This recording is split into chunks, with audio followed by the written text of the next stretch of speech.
En fait, hier, c'est marrant parce que le timing des fois est dingue. Avant-dernière journée de mercato, hier, il y avait les galas, les géants de Oro, qui en gros sont les récompenses des meilleurs joueurs de l'année de Braga. Et donc, il y avait Pizzi et Bruma qui viennent de signer à Braga. Pizzi est de retour de à Braga. Braga précisément. Ouais, en fait, Ok. tous les gros clubs font ça. Et D'accord. Braga le fait depuis quelques années.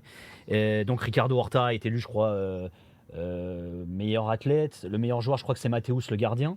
Et forcément, Vitor Oliveira, de son vrai nom, était présent. Lui, il n'a pas trop répondu, mais le président Antonio Salvador, lui, a dit oui, on a reçu beaucoup de propositions concrètes. Pour l'instant, on ne peut pas le dire, c'est pas le moment d'en parler. On est là pour parler des récompenses, etc. Et hier, on parlait beaucoup de Première Ligue. Donc, ça parlait de Brighton, ça parlait de Southampton. Hier, c'était Record, c'est les premiers qui ont balancé l'info comme quoi Marseille était intéressé. Et visiblement, après, ça prenait du plomb dans l'aile. Alors, il y a le tarot. Hein. Lui, il a prolongé, je crois que c'était l'été dernier, jusqu'en 2027. Il avait une clause à 20, elle est passée à 30 millions l'été dernier. Et là, il y a pas mal de chiffres. Alors, Record disent que le transfert pour atteindre 32 millions, alors parce qu'il y aurait des bonus, et surtout parce que si ta clause libératoire elle est à 30, ça veut dire que si tu veux lever la clause à 30, tu es obligé de payer cash.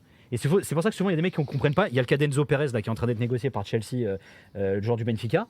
Ils sont prêts à donner plus que les 130. Fernandez, ouais. Et ils sont prêts à donner au-delà des 130 parce qu'ils ne paieraient pas cash, justement.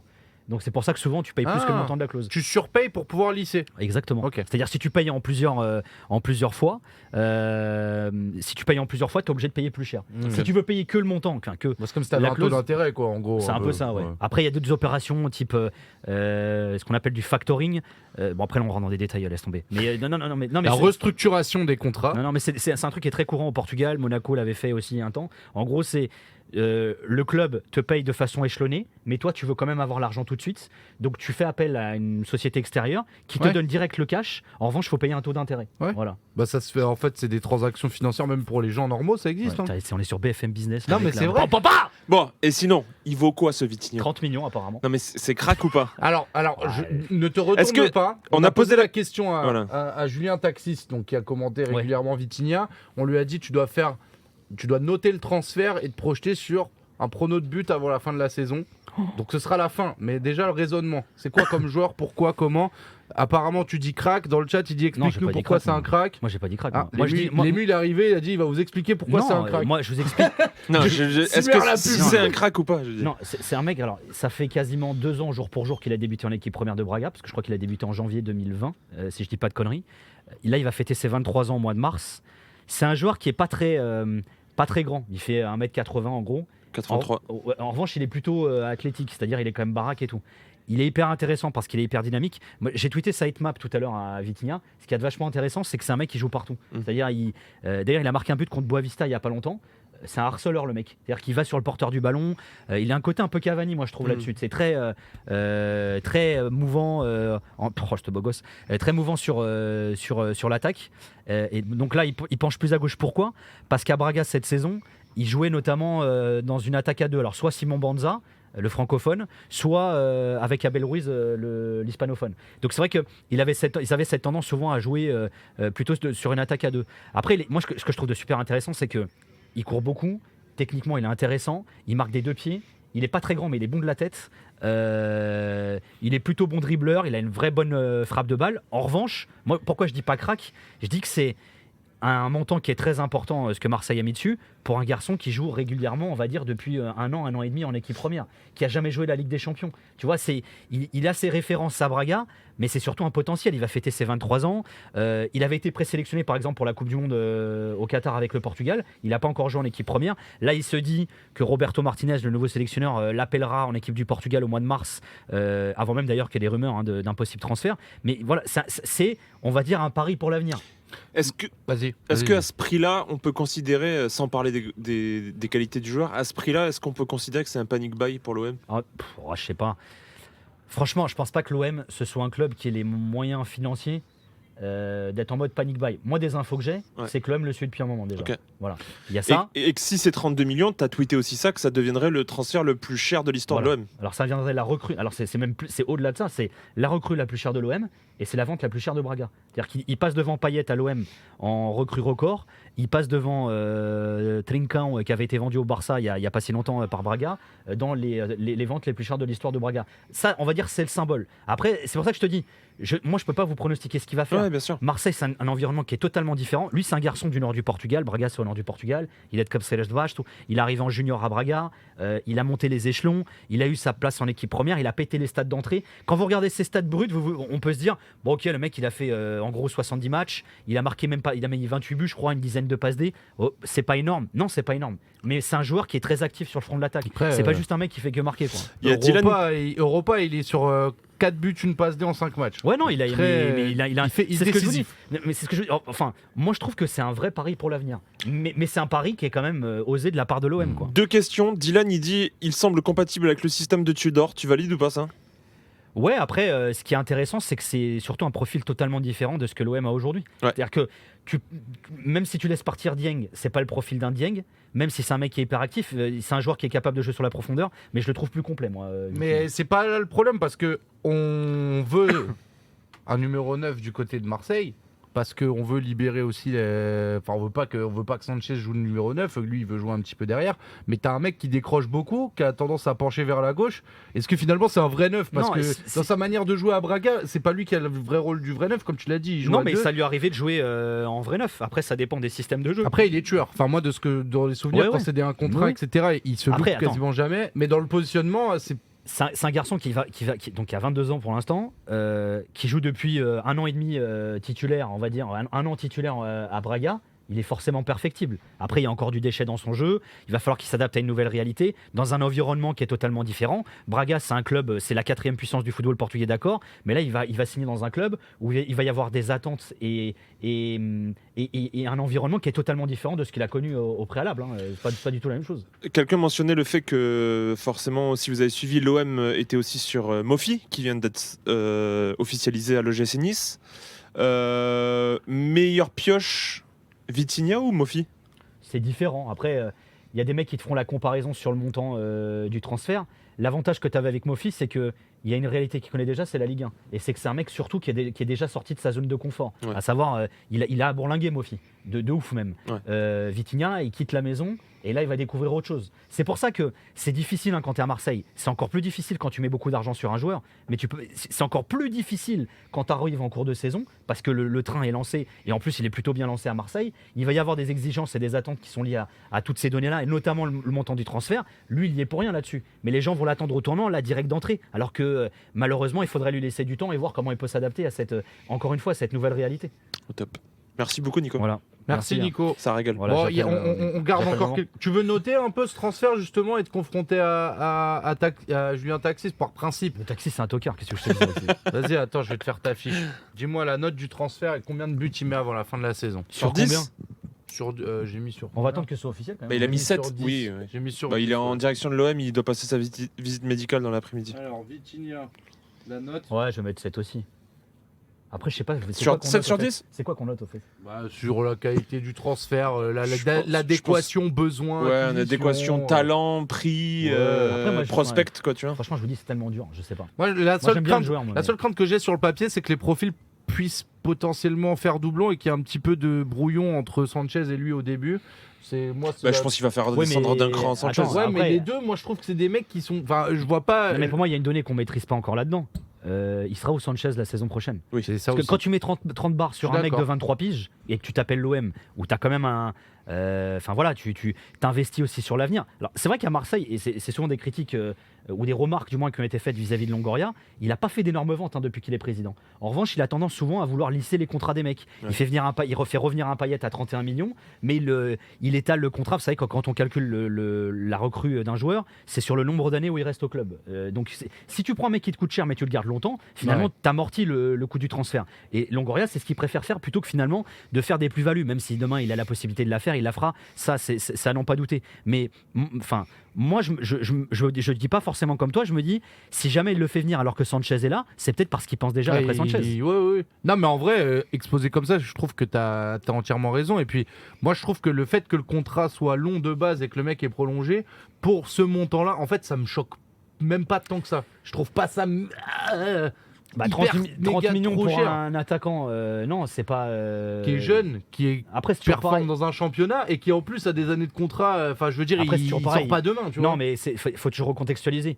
En fait, ça peut peut-être paraître choquant ce que je vais dire, mais moi, un Brighton ou un Southampton qui met 30 millions d'euros pour un Vitinha, je trouve que c'est pas cher. Oui. Mais parce que tu es dans la réalité de l'APL. Oui. Tu vas te taper tes 250 millions de droits télé à la fin de l'année. Avec ce qui s'est passé en France, c'est pas le cas. Marseille, c'est plus risqué pour l'OM de mettre 30 millions d'euros aujourd'hui sur un jeune joueur que pour un club comme Southampton ou comme Brighton. Même si tu as les rentes éventuelles de la Ligue des Champions qui viennent la saison prochaine, oui, mais tu as d'un autre Ah, mais côté. aujourd'hui, t'as t'as plus le choix en vrai en- quand t'es l'OM. Parce que quand t'es l'OM aujourd'hui, c'est soit tu mises sur un mec qui a 30-40 et peut-être que t'as un crack qui est chez toi, mais sinon t'auras jamais Bah, la puissance je sais pas. financière d'aller taper Alors, plus haut. regarde, je vais donner un truc tout con. Mais là, visiblement, ce qui est en train de se tramer, c'est ce qui se dit au Portugal depuis hier soir. Vitinha part à l'OM. Et l'homme qui remplace Vitinha à Braga, c'est un attaquant qui est joué à Gil Vicente à 15 bornes de Braga à Barcelos, qui s'appelle Fran Navarro, qui est un bête de joueur, qui est le deuxième meilleur buteur du championnat. Moi, tu vois, je suis l'OM, je me pose la question. Est-ce que je j'aurais préfère dû pas prendre Navarro moins cher. plutôt que de prendre Fran Navarro plutôt que de prendre Vitinha? Ouais, Je sais ouais. pas. Tu vois, je me pose la question. Moi, je trouve que Fran Navarro, T'as qu'à racheter les deux dans le doute, comme ça t'en il sort un. d'une saison de fou. Je suis même étonné qu'il soit resté au Gil Vicente cette Ouais. saison. Et là, il va repartir. Et pour moi, c'est un mec qui peut exploser. Et après, c'est un profil qui est différent. Tu vois, limite, Vitor Oliveira, il est plus complet sur certains aspects qu'un Fran Navarro. Je sais pas, il y a plein de choses qui rentrent en ligne de compte. Mais J'ai une question. Vitinha, tu trouves qu'il est plus performant là sur cette saison-là ou sur la saison précédente? Parce que c'est pas forcément la même équipe de Braga sur le papier. Est-ce qu'il a plus d'espace, plus de liberté En et fait- du coup peut plus produire cette saison que la saison dernière aussi? après, pour moi, Braga, ils sont sur une constante depuis un moment déjà. Ils se mettent à gagner des titres, des coupes. Ils sont deuxième du championnat. Et si aujourd'hui ils sont deuxième du championnat, c'est aussi grandement grâce à Vitinha. Alors après, ce qui a été intéressant à Braga, c'est que les buteurs, mais Vitinha a peut-être été le plus régulier depuis l'année dernière, ils ont des trous qui sont compensés par les performances de l'autre. En gros, quand Banza marquait moins, Abel Ruiz se mettait à marquer et inversement. Mais c'est vrai que Vitinha, finalement, ça a toujours été finalement le régulateur de tout ça. Le mec qui était le plus régulier. En revanche, ce qui est intéressant aussi à Braga, c'est que là, Vitinha, Isbar, ils vont peut-être prendre Fran Navarro, mais là, ils viennent de te prendre un Pizzi, alors qu'il y a un joueur moins offensif, qui est plus un milieu off, ou un milieu même tout court, et qu'ils te prennent Bruma. Pour moi, Braga, ils perdent un joueur qui est très important, mais d'un autre côté, surtout s'ils prennent en plus Navarro, limite, au mercato d'hiver, ils se renforcent, Braga. Mais pour moi, Vitinha, c'est un mec qui commence à devenir régulier. C'est pour ça que je te dis que, pour moi, la seule interrogation, au-delà de l'adaptation de ce changement d'univers, de culture, de contexte, encore une fois, il va quitter sa zone de confort, il part de la maison parce qu'il est chez lui à Braga. C'est est-ce que le mec il va réussir à prendre le train en route? Est-ce que les supporters, s'ils voient qu'il n'est pas performant, ils vont direct le prendre en grippe? Enfin, moi des fois, je repense à des trucs. Début de saison, quand tu vois ce que Marseille fait, Tudor se fait siffler, on n'a pas compris comment il a géré Payet. Et moi, je vais vous dire, connaissant Tudor, je serais même pas étonné, malgré les 30 bars, qu'il arrive. Et qu'ils le mettent sur le banc. Voilà. Mais C'est au sûr. Portugal, ils font tout le temps ça, hein, Ouais, c'est avec clair. les jeunes recrues. Histoire de bien le calmer. Rames, au mercato d'hiver, il voulait se barrer quand Villas-Boas était l'entraîneur parce qu'il disait attendez, vous avez mis une blinde pour me faire venir et je joue pas. Et André lui disait calmos, ton heure elle va venir. En fait, c'est comme un cheval, tu vois, Et il le vénère, il lâche les chevaux, le mec il est parti. Et j'ai été surpris qu'il fasse pas ça avec Malinowski, tu vois. Peut-être parce qu'il y avait d'autres besoins et peut-être parce que si Malinowski a une expérience que Vitinha n'a pas. Pareil, Malinowski c'est un mec qui a déjà bourlingué. Ouais. Il a des références, il est Je vois ce que international, tu veux dire. il a joué la Coupe d'Europe. Ouais, il va Bon, Vitinha aussi, l'affamer un peu sur le banc en mode. mais je sais pas. Hein. Même la concurrence. Ça- oui, non, mais ça, peut ça se se trouve, faire, il va en leur vrai. Après, direct, il y a hein, quand mais- même un besoin à son poste où je sais pas si tu peux te permettre de faire le grossiste comme ça, tu vois. Je sais pas. Après, oui, alors t'as forcément besoin parce qu'on peut. Oui, mais Parce que là, c'est quand même urgent, quoi. ouais, mais non, numériquement tu le Ça remplaces. marche, Non, mais il mais prend la place de qui Vitinha aujourd'hui dans le vestiaire? de personne. Bah si, d'un Dieng par exemple. Oui, mais Dieng n'est Dieng- plus là. Enfin, d'un mec qui est Non, pas là. Dieng qui n'est est plus là. c'est ce qu'il veut C'est dire. ça Non, que mais je moi, veux ce que dire. je... non, mais ce que je veux dire, c'est que numériquement, aujourd'hui, Vitinha arrive parce que tu perds un attaquant. C'est qui l'attaquant que tu as perdu? Dieng. Bon, et Dieng, il jouait? Non. Bon, bah, ça veut dire que Marseille tourne aujourd'hui Oui. tourner bien sans Dieng. Ça veut Bien dire sûr. que Vitinha, tu peux, dans la logique de Tudor, tu peux te dire peux aujourd'hui, prouver. j'ai un Dieng plus. Ouais, mais dans le sens où tu peux attendre 2-3 semaines avant de Mais le pas faire 2-3 rentrer dans semaines, l'effectif. 2-3 mois. Moi, Ah, enfin, 2-3 et mois, encore, carrément. non, il va le lancer. Il va Non, voilà, je il va en pense avoir quand même, besoin. je pense quand même. Non, mais gros, Peut-être. t'as pas la Coupe d'Europe. Ok, là, tu vas jouer la Coupe de France, machin et tout. Tu peux lui faire jouer des minutes, mais il n'y a rien de choquant. Oui, C'est ça que je veux oui, dire. je suis Si d'accord. demain Je suis Vitinha, d'accord t'as la avec place toi. de Tudor, tu vas pas, t'es pas obligé du moins de bousculer ta hiérarchie pour le faire jouer tout de suite. Ouais, Ton je équipe, elle suis tourne. d'accord avec toi, je suis d'accord avec toi. Tu sais, c'est un mec, tu le tiens, tu le lâches, un peu comme Rémi Dumont sous la douche. Tu vois. Combien Oh, il y a trop de BG derrière, c'est affolant. Combien de ça, buts c'est pour affolant. Viti du côté de l'OM? De quoi, jusqu'à la fin de Il reste saison quoi? Il reste combien de C'est matchs le prono de Villas. Moi, je dirais 3-4. Moi, je dirais. Attends. Là, on va jouer. 4 buts. Ouais, non, moi, je dis 8-9. Ah ouais, mais plus que ce qu'il a mis en championnat huit, depuis le huit, début de la Je vais saison. essayer de gratter une interview avec lui, c'est pour ça. 8. Vèche. Tu veux faire Combien de vèches, et pour ceux qui se demandent bien évidemment, Je te on mets parle pas 9. du Vitinha de Paris que tu as d'ailleurs aussi interviewé à son arrivée. Ah, De d'ailleurs, quoi, de quoi Vitinha de Ouais. Paris. il y a 2 Vitinha maintenant. Non, On mais parle pas, Vitinha, on parle pas alors- du même Vitinha. Non, mais non, Vitinha, c'est l'un des diminutifs de Vitor, qui est son Ok. prénom. Vitor, le Vitinha du PSG s'appelle Vitor Ferreira, et donc on l'appelle Vitinha. Et ce Vitor-là s'appelle Vitor Oliveira, celui de Braga, et on l'appelle Vitinha aussi. Ouais. En revanche, ce qui est très Pas drôle, mal, parce qu'on n'a pas je parlé de savais ça, pas ce que je trouve de marrant, alors ça c'est juste pour la parenthèse, et il n'y a rien de... Mais moi je trouve que c'est rigolo, le destin. En octobre dernier, je vous rappelle que QSI Oui, a racheté je voulais en parler. 28% des parts de la Mhm. Société Anonyme Sportive de Braga, donc ils sont actionnaires, c'est l'un des actionnaires majoritaires de Braga aujourd'hui. Ça veut dire que Marseille va mettre 30 millions d'euros sur un joueur dans un club où les propriétaires du PSG ont injecté Donc, de l'oseille il y a quelques semaines. T'es bien en train de nous dire que c'est un coup monté du PSG pour Moi, miner je l'OM. pense- Moi je pense. Moi, je pense surtout que l'OM paye le PSG à l'heure Ouais. actuelle et ça les fait bien yesh. Moi, Pour moi, mais pour moi, moi. c'est Marseille qui finance le PSG. C'est Matt Courts. Voilà. si vous voulez ça. Non, mais c'est rigolo quand même. Non Ouais, ouais, Ouais, t'es fou, Franchement, t'es fou. tu regardes le truc. Et là, tu vas voir, t'as tous les mecs qui font un recrue de merde en fait. C'est terrible. Non, mais c'est rigolo. Ouais, Tout le carrément. monde te dit les mecs qu'il faut. Enfin, moi je trouve ça marrant. Et QSI a pour objectif de devenir encore plus actionnaire à une hauteur plus importante de Braga, non? Officiellement Il voulait. non, puisque le président de Braga a bien dit le club restera l'actionnaire majoritaire de la Société Anonyme Sportive. En fait, en gros, si vous voulez, au Portugal, tu as la Société Anonyme Sportive qui cohabite avec le club.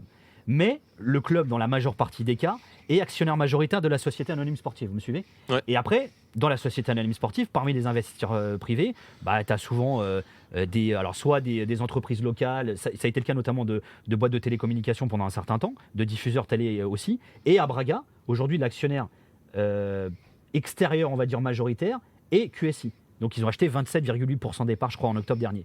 Ils veulent plus de Vitinha maintenant qu'ils ont appris ça dans le chat. Non mais c'est rigolo quand même quand tu vois le montage du truc. Donc voilà.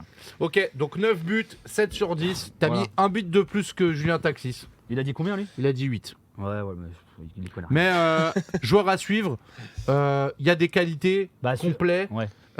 capable de pas mal de choses devant dans les 1 contre 1, Ouais, je etc. vous dis, très deux pieds. généreux. Ouais, c'est un mec qui il cavale beaucoup. C'est vrai que là-dessus, pour en revenir à ce que tu disais par rapport à Alexis Sanchez, il a un peu ce profil-là aussi, Alexis. C'est un mec qui aime bien aller presser, qui est très actif sur le devant. Sauf que voilà, ils ont plus le même âge les deux. Et moi, pour moi, ils sont complémentaires. Après, ça peut l'inspirer aussi, hein, Sanchez, pour Ouais, carrément. mettre en couveuse un Bien sûr, Vitinha. C'est bien très sûr, malin aussi. Bien sûr, bien sûr.